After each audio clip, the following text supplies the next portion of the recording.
بسم اللہ الرحمن الرحیم۔ السلام علیکم، میں ہوں گلفام چودھری، آپ دیکھ رہے ہیں میرا فیس بک پیج اور یوٹیوب چینل۔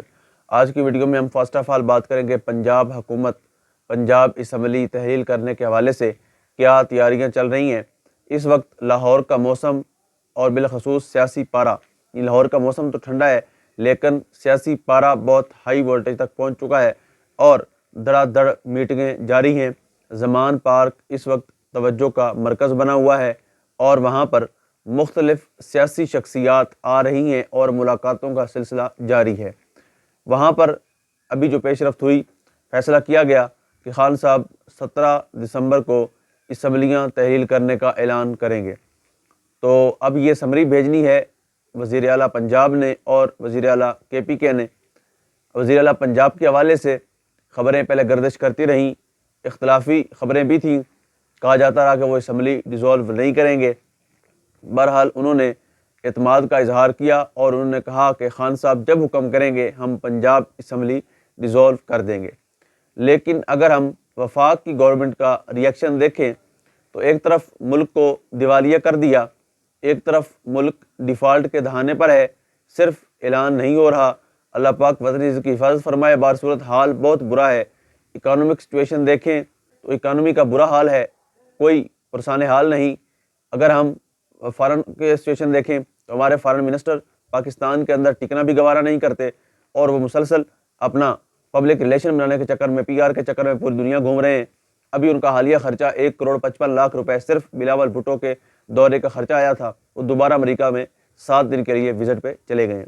بصورت ہر کوئی اپنی ترجیحات بچانے کو، اپنے مفادات بچانے کو لگا ہوا ہے، کسی کو بھی فکر نہیں ہے کہ اس وقت پاکستان کی عوام کس قدر مشکلات کا سامنا کر رہی ہے، کس طرح اس مہنگائی کی چکی میں یہ عوام پس چکی ہے اور پسی جا رہی ہے، کسی کو کوئی احساس نہیں ہے۔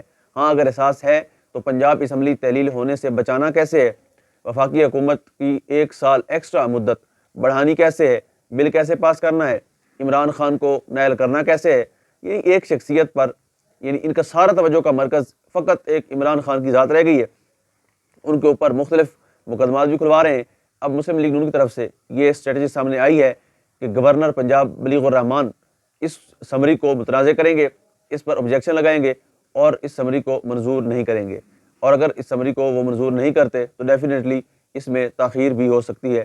اس کی جو اگر وہ ایکسیپٹ نہیں کرتے اس کو تو اسمبلیاں ڈیزولو ہونے میں ٹائم مزید لگ سکتا ہے۔ اس کے بعد آج اعظم سواتی صاحب کو سندھ سے خصوصی طیارے میں اسلام آباد پہنچایا گیا ہے۔ اب دیکھتے ہیں، سندھ میں IG نے معافی مانگی اپنے رویے پہ اور تمام مقدمات خارج کیے، اور پہلے اسلام آباد پولیس نے گرفتار کیا، یہاں سے ان کو کوئٹہ والے لے گئے، بلوچستان میں لے گئے، بلوچستان سے مقدمات خارج ہوئے تو سندھ والے لے گئے، اب سندھ سے واپس اسلام آباد آ گئے ہیں۔ انہوں نے ان کو اتنا 75 سال کی عمر میں انہوں نے ذلیل تو کر لیا، شہر شہر گھما لیا، اپنا غصہ بھی نکال لیا، لیکن سوال وہیں کا وہیں کھڑا ہے کہ کیا ان کے سوالوں کا جواب مل گیا؟ کیا ان کو برہنہ کرنے والا بندہ معطل ہوا؟ کیا ان کے مجرموں کو کٹہرے میں کھڑا کیا گیا؟ اور سب سے بڑا سوال کہ کیا پاکستان میں وہ جو سارا رویہ جو رجیم چینج میں سہولت کاروں نے اور حکومت نے رکھا تھا، کیا اس پر آج کنٹرول ہے؟ کیا آج میڈیا آزاد ہے؟ کیا وہ اپنے بیان جو ہے وہ دے سکتا ہے کھل کے؟ کیا اپنا پیغام دے سکتا ہے؟ کیا اس ظلم اور فسطائیت کے نظام کو للکار سکتا ہے؟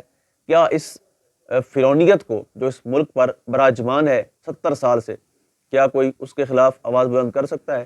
نہیں، کیونکہ یہاں پر ایک بندہ منی لانڈرنگ کا ملزم وزیر اعظم ہے، 14 شہیدوں کا قاتل وزیر داخلہ ہے، اور منی لانڈر کا بیٹا جو 4 سال تک باہر رہا، آج وہ پاکستان میں آ کر یہ لیکچر دیتا دکھائی دے رہا ہے کہ عمران خان کا توشہ خانہ میں ہاتھ کاٹ دیے جائیں، اس نے گھڑی چوری کی ہے۔ اربوں روپے کی چوری کرنے والے آج دوسروں کی سزاؤں کا فیصلہ کر رہے ہیں اور پاکستان میں NRO 2 لے کر اپنے اقتدار کے راستے بحال کر رہے ہیں، لیکن جنہوں نے تحفظ کرنا تھا وہ بھی اس میں بری طرح فیل ہو چکے ہیں۔ اللہ پاک وطن عزیز کا حامی و ناصر ہو۔ پاکستان زندہ باد۔